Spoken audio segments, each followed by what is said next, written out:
2026వ సంవత్సరంలో కుంభరాశి వారికి జరగబోయే 6 ప్రధాన జీవిత విశేషాలు సంఘటనలు ఏమిటో చూద్దామండి. కుంభరాశికి అధిపతి శని. కుంభరాశి వారికి సాడే సాతి అంటాం కదా, ఏలినాడు శని థర్డ్ ఫేజ్ చివరి ఫేజ్లో ఉన్నారు. అంటే 2 ఇయర్స్గా ఉండబోతుందండి. మరి కుంభరాశి వారికి ఏంటంటే పెద్ద గ్రహాలైనటువంటి గురు, శని, రాహు, కేతు ఈ యొక్క గ్రహ సంచారాల వల్ల 6 ప్రధాన జీవిత సంఘటనలు జరిగే కాలంగా చూపబడుతుంది. మరి ఏమిటో చూద్దామండి.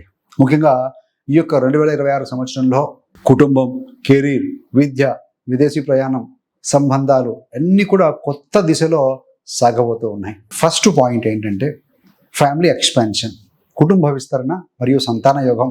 జూన్ 2, 2026 వరకు గురుగ్రహం మీకు మీ రాశి లగ్నం నుండి 5వ స్థానంలో సంచరిస్తుంది. సో గురువు మీకు 2వ ఇంటి అధిపతి కూడా, మీనానికి అధిపతి, అంటే కుటుంబం, వంశం, అదేవిధంగా 11వ స్థానానికి కూడా అధిపతి ఆయనే. 11 అంటే ఏంటంటే కోరికలు, డిజైర్ ఫుల్ఫిల్మెంట్, ఆ భావానికి కూడా అధిపతి కావడంతో ఇది గర్భధారణ, ఫ్యామిలీ ప్లానింగ్, సంతానం కోసం ప్రయత్నించాలనుకునే దంపతులకి అత్యంత శుభ సమయంగా భావించబడుతుంది అని చెప్పాలండి.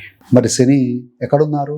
2వ ఇంట్లో ఉండటం వల్ల కుటుంబ బాధ్యతలు, ఫ్యామిలీ రెస్పాన్సిబిలిటీస్ పెరిగి ఈ ప్లానింగ్ అనేది నిజంగా కార్యరూపం దాల్చే అవకాశాన్ని మరింతగా బలపరుస్తుంది అని చెప్పవచ్చు. అంటే శని సపోర్ట్ కూడా ఇస్తాడు, దాన్ని బట్టి దృఢీకరించవచ్చు. అంటే జూన్కు ముందే కుటుంబం పెంచుకోవాలి అనే నిర్ణయం తీసుకోవడానికి, అమలు చేయటానికి ఇది ఒక ప్రత్యేకమైన అవకాశం ఇచ్చే కాలం అని చెప్పాలండి.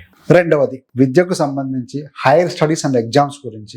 విద్యార్థులకి 2026వ సంవత్సరం ముఖ్యంగా హైయర్ ఎడ్యుకేషన్ విషయానికి చాలా బలమైన సంవత్సరం అని చెప్పాలి. జూన్ 2వ తేదీ తర్వాత గురుడు ఉచ్చక్షేత్రం అయినటువంటి కర్కాటకంలోకి వెళ్ళి 6వ స్థానం పోటీ, అడ్మినిస్ట్రేషన్స్, ప్రభుత్వ పరీక్షలు, కాంపిటేటివ్ ఎగ్జామ్స్ వంటి విషయాల్లో శుభ ఫలితాలకు మంచి యోగం ఇచ్చే కాలంగా చెప్పబడుతుంది.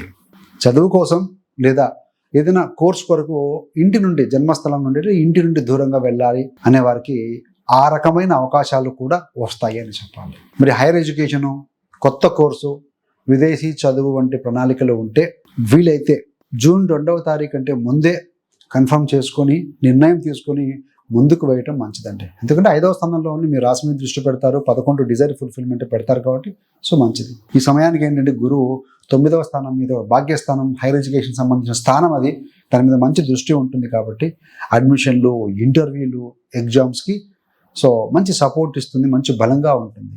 3వది మెంటల్ హెల్త్, ఓవర్ థింకింగ్, సంబంధ బాంధవ్యాలు, బికాజ్ రాహు ప్రభావం వల్ల 3వది అది. సో రాహుగ్రహం ఏంటంటే డిసెంబర్ 5, 2026 వరకు కూడా మీకు మీనంలో ఉండబోతున్నారు.